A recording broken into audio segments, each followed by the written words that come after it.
But we begin with the second group of evacuees from Gaza. They are traveling into Egypt through the Rafah crossing today.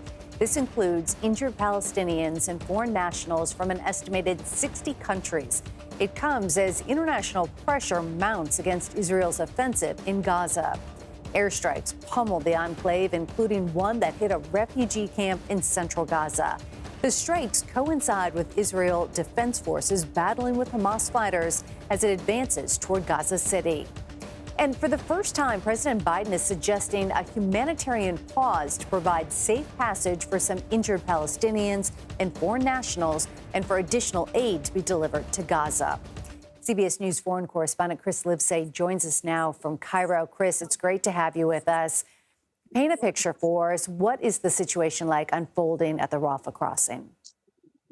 Well, it's one of desperation and frustration, Meg. You know, these are people who for more than 3 weeks have been told multiple times to hurry up and rush over to the Gaza side of the border with Egypt because they were going to be allowed to finally cross, only to be disappointed, have their hopes shattered, and turned around. They did this over and over and over again. In fact, the people that we've been following since October 7th, since this crisis began to unfold, they'd already run out of hope. They'd show up at the border and think, you know, it's whatever, we've heard the same song before. It's not going to happen.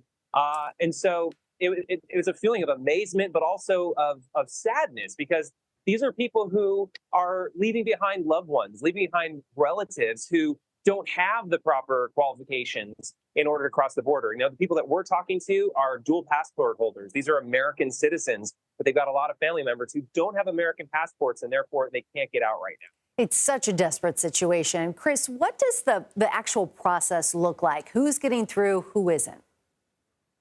That is a very good question. I mean, the thing that seems to make it faster, a sure bet to get across right now is if you have an American passport. You know, according to the U.S. State Department, there are 400 American passport holders, and then they've got about 1,000 relatives. They're trying to get them all out, but it's not just up to the United States. I mean, the United States is not controlling the border. It's between Egypt, it's between Hamas, it's between the Border Patrol authorities there, and it's quite tense and complex right now. You know, we're in touch with one family, for instance, and only about half of them were able to get out. The mother of one branch of this family was able to get across the Gaza-controlled side of this border crossing. But then once it came to the Egyptian authorities letting her and her children come in, they wouldn't let her because her children don't have a passport. So as you might imagine, she decided she was going to go back to the Gaza side of the border and wait. So it's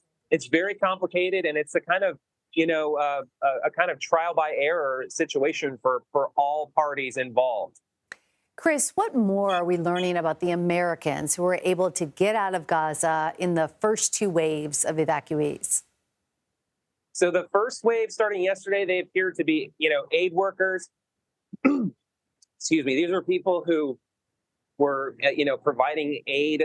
One of them was designing and manufacturing prosthetics before this conflict even erupted. In fact, one of them had arrived just a day before October 7th, and this war erupted. Today, we're beginning to see something completely different, and those are actual residents of Gaza who have dual passports who are able to come out. So I mentioned the 400 Americans who are there. That's just a fraction of the 7,000 Palestinians that Egypt says it's going to start welcoming out in the coming days. But again, we don't have a timeline for that. And as you've seen, as we've explained, it's very complicated.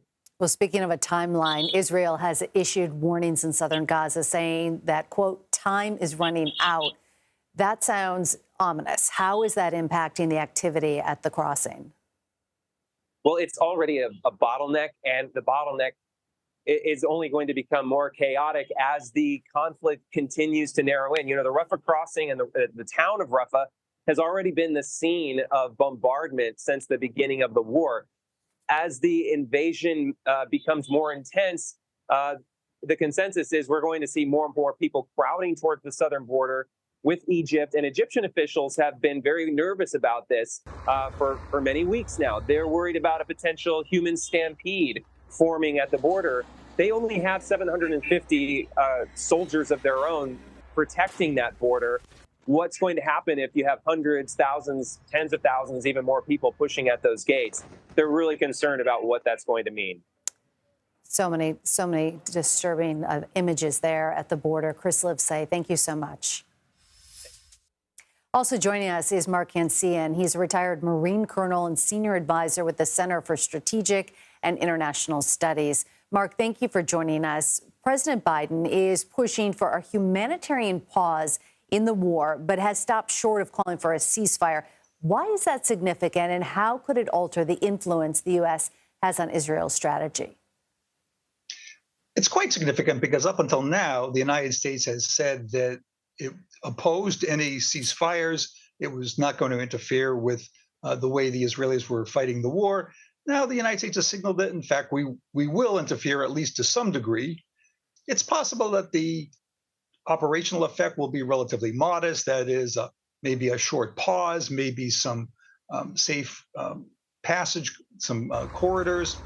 Could be quite significant. This could be the beginning of U.S. pressure on the Israelis to scale back their operations, to limit their incursions, and ultimately get to a ceasefire. And Mark, remind us of the difficulties Israel faces in urban warfare, especially in a place like Gaza City, which is so heavily populated.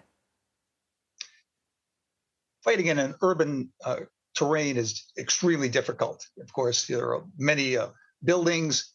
The occupation has to be done house by house, block by block. Much of the Israeli advantage in firepower is negated because of both civilians and the built-up areas. In effect, it'll be some kind of siege. So far, the Israelis have avoided the really densely populated areas. They've moved into lightly populated areas. It might be that they are going to constrict Gaza City and not try to take the most built-up areas, but to use their firepower and special forces to get at Hamas. Mark, the number of civilian casualties is overwhelming. Israel is facing heavy criticism for the mounting casualties. The IDF has dropped leaflet warnings over Gaza, telling people to evacuate. But does this sufficiently cover the obligation to warn civilians they are in a battlefield? What more needs to happen here? I don't think the problem is warning. I think everyone in Gaza knows that the Israelis are coming and that they need to evacuate. This has been on TV, it's been on radio, it's word of mouth. The problem is being able to evacuate. In the north, people are having a hard time just getting out of the area. Hamas is stopping some of them. And of course, we saw in the south, the Rafah gate, the Egyptians are very worried about letting people out of Gaza and have been very reluctant to let refugees out. They need to be part of the solution, too. All right. Mark Cancian, thank you so much. Thanks for having me on the show.